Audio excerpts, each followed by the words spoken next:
What a long time it has been. Welcome back, everybody. This is Rob Banks, and you're watching the Red Cup Review. And if you're new to this channel, you might want to consider subscribing. It'd be nice to have you. Welcome to the show. Today's episode, we are taking a look at the Iron Studios 1/10 scale Clark Kent statue. It comes in at about 11.5 inches tall.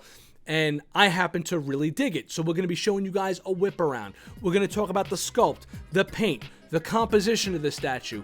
I can tell you guys right now that I happen to really like it. I'm a little bit more forgiving with my statue reviews. I know a few more of you statue collectors out there tend to be kind of critical of statues.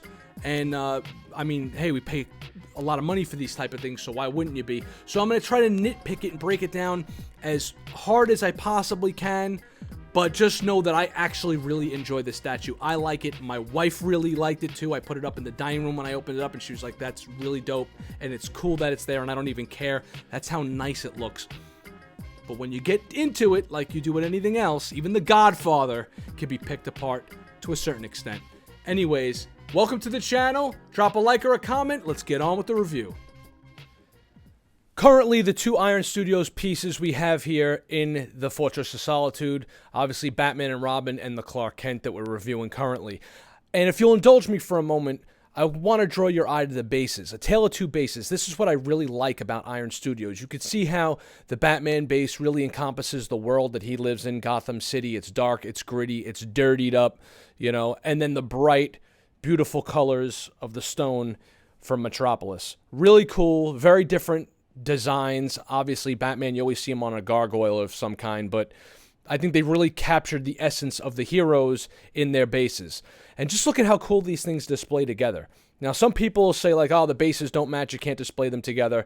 I just think this looks really dope. They all look like they're jumping into action. They all look like they have like that call to save and to bring hope and I don't know, pull out a thesaurus and come up with your own thing, but they all look like they're ready for action, and I like that a lot. So they look cool together, and they look cool separately also. If you wanted to have, you know, obviously, you know, if you're going to get one or the other, I'm hoping they come out with a Wonder Woman that's just as dope as these two, so I could do the Trinity, and then kind of, well, let's face it, we're never done there, right? You know, it's never over for any of us collectors.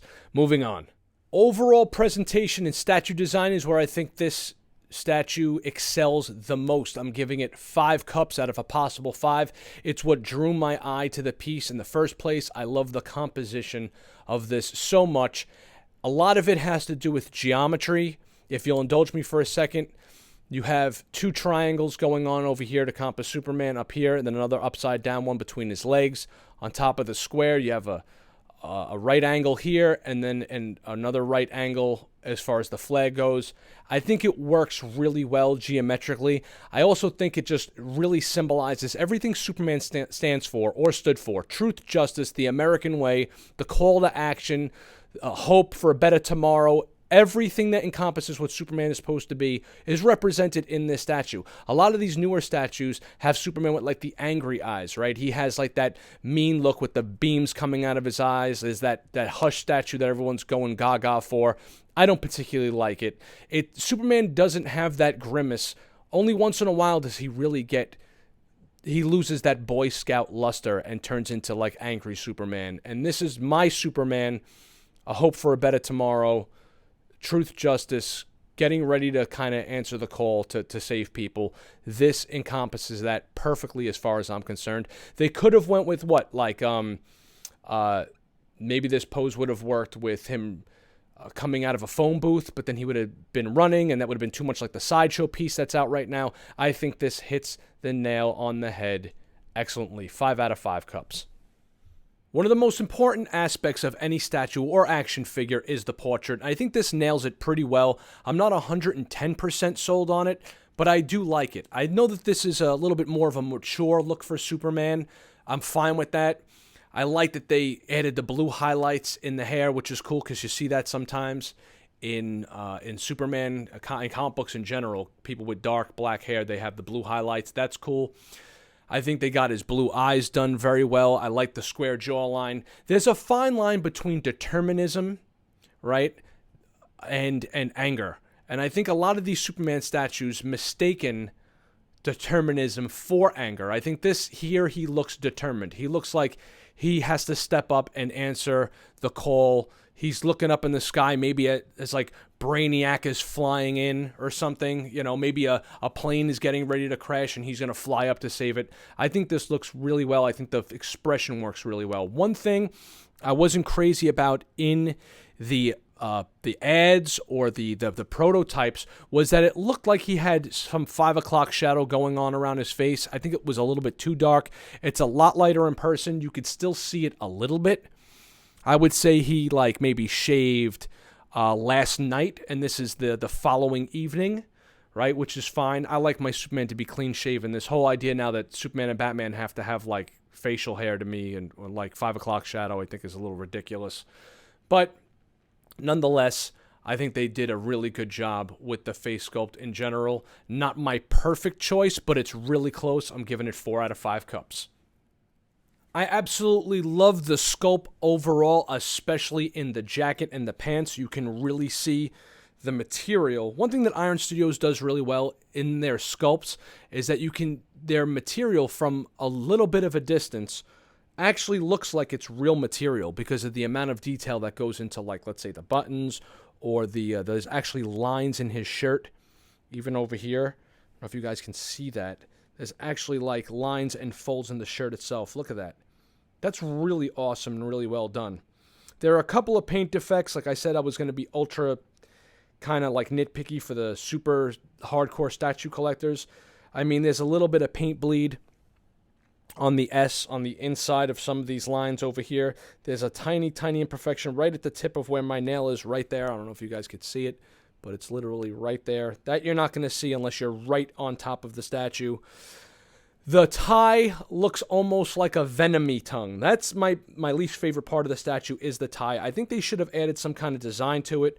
They really should have went with, even though it has some texture to it, when you run your finger over it, you can feel a little bit of texture on the tie. They should have did some kind of like maybe black stitch work, you know, on the tie to make it look more like a tie and not like, I don't know, a red piece of licorice or something. Like it looks like Laffy Taffy kind of. So that I got to take away some points for that. If the tie had a little bit more paint on it, that would have solved that problem. Again, the jacket, the pants, the belt is really, really cool. The stitching in the pants, they look great. I love the S-shield. The S-shield is nice and big. It's not humongous. It doesn't cover his whole chest. It could have been a tad smaller, and I mean just a tad, but I like the fact that they made it take up almost the whole piece here because that's where your eyes are drawn to on the statue. They go right into the symbol, and that's where your focus is supposed to be. So I think it's executed well. His shoes are really well sculpted. They got a nice shine to them. The paint job on them are really good. And they also have like the stitching in the shoes, which is really cool. Look at that. The shoes got some really nice stitching. And the way the pants sit, so I have a few suits myself, the way the pants sit as far as where they fall over the shoe is perfectly tailored. For any of you that have been to a tailor and had your own suit made, this is actually how it's supposed to ride. The pant is supposed to hang this far over your shoe and go right above the sole in the back there. So that's very well done. I like the stitching coming down the line here. As far as the flag goes, yes, it has a wire in it, and I tried to replicate exactly the way it looks in the prototype. Have it wave. You can kind of design it however way you want. There's a real heavy wire that goes around the top, one around the bottom. There's no wire here, but this is like a very thick. Listen, can you hear me scratching it? I don't know if you guys can hear that.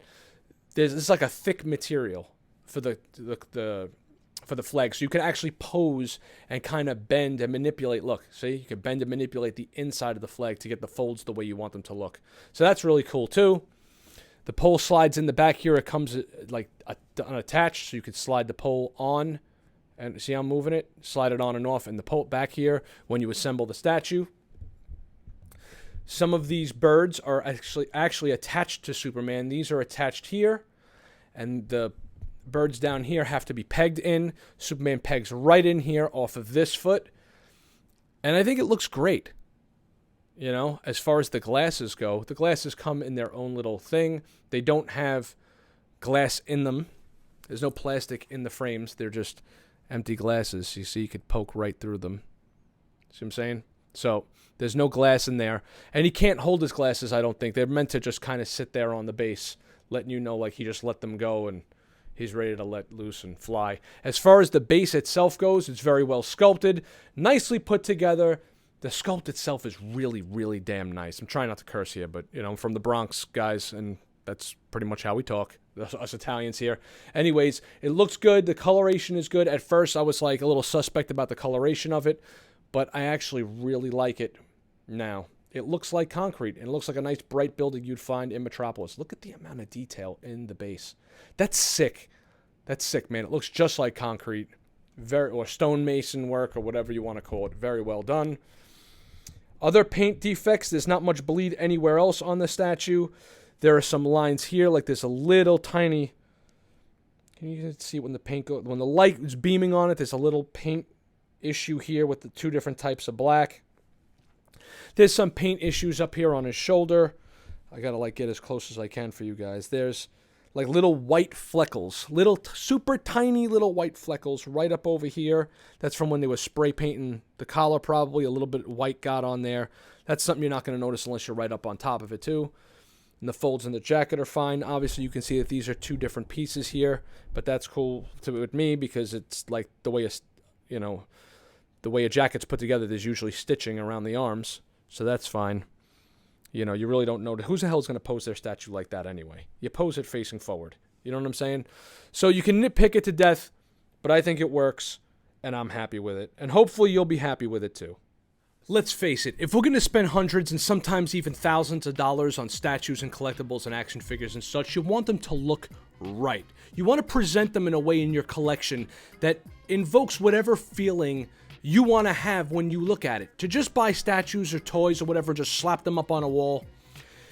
Yeah, it's nice that you own it, but don't you want to look at it and feel really proud of maybe some kind of thing you concocted together? This way you make it your own, right? I put this piece over here. This is like a light-up Superman thing. I just kind of concocted this from things I had laying around. You could even do a CGC comic. Maybe Behind the Iron Studio statue by itself if you're not going to like combine it with other statues. A nice CGC of the Man of Steel where he's like busting through the chains, or the John Byrne where he's pulling his shirt open would look really dope behind these 1/10 scale statues. Something like that to make it your own. This is the Tweeterhead 1/6 scale Superman statue next to obviously the 1/10 Iron Studios. This is to show you guys the differential as far as how big one statue is versus another, how they would look together, things like that. We hope this review has been helpful for you guys, and we hope you decide to become a subscriber. Drop a like or a comment down below. I respond to everybody. It's good to be back. We do a live show periodically for you people that are new to the channel, and we do giveaways and all that other good stuff, just like every other channel does, except over here we don't bullshit our people. We tell the truth. We do Red Cup reviews. We don't do action figure or statue commercials on this channel. So thanks for joining us. It's good to be back. Check the description down below for your chance to order your Clark Kent statue or a Tweeterhead statue. There's a lot of information in the description. I drop all kinds of stuff down there. So it's good to see everybody. It's good to be back. Thanks for staying with us. And if you're new to the channel, welcome to the family. I'm Rob Banks. This has been the Red Cup Review. Take it easy.